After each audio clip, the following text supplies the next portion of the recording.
Silona Bonewald, and this one is called the People of the Code-a-thon.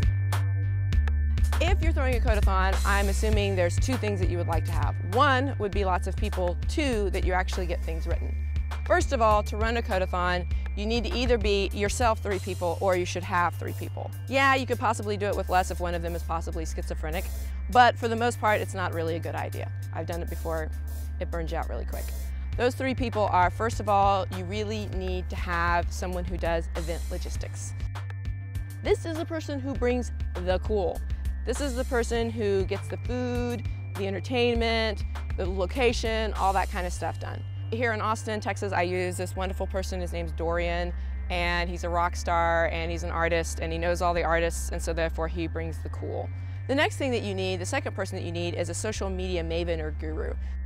It's a person who understands social media and understands PR and understands how to present you on the internet. So they're the person that helped you create a hashtag. So like in 2005 when we created the word Code-a-thon, it had no Google foo yet. It was a really good hashtag for us to use.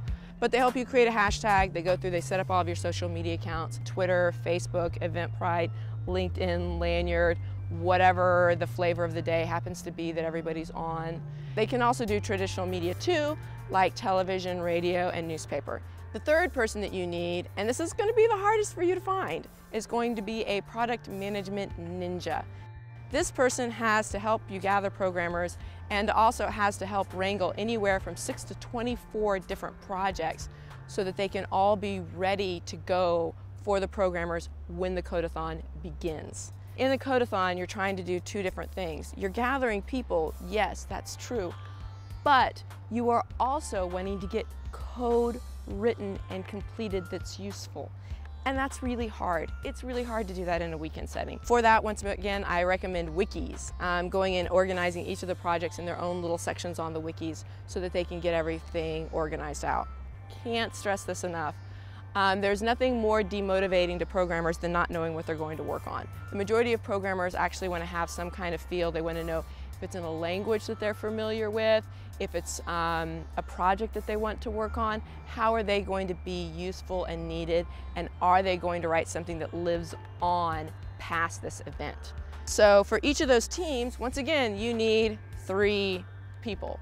The very first one is going to be your product management lead, who's going to make a lot of the technical decisions, what language, what the structure is going to look like, things of that nature. You need a designer. There are a few programmers that can be designers, but for the most part, that's not true. Even when they think that they are, unfortunately, it's not a good idea. You really want to have a separate designer who can actually be the person who communicates well with the third person, who's going to be your nonprofit or the person that holds your use case study, and they represent that.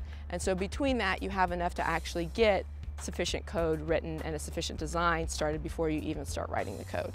So you have your person who has the emotional attachment to the problem being fixed. You have your designer who can translate that to your third person, which is your project lead or your tech lead. So those are the different key people in regards to a Code-a-thon. First of all, your event logistics, i.e. the cool person who does the food and party, the real reason people attend. Not really. Then you have the social media person who gets everybody off the couch. And then you have the product manager who makes sure that everything is organized sufficiently so that you can get stuff done. And then to actually do each project, again, there's 3 people. Your tech lead, your designer, and your nonprofit or person who has a problem that needs to be solved. So those are the typical people that you need for a Code-a-thon. There's a lot of other extra stuff. Got it at Code-a-thon, code-a-thon.org in regards to you want to have a video person there, you want to have a picture person there, you want to have a wiki wrangler, etc. ad nauseum, and we break it down even further. But really, if you don't have those first 3 key people, it's probably not going to work. Good luck.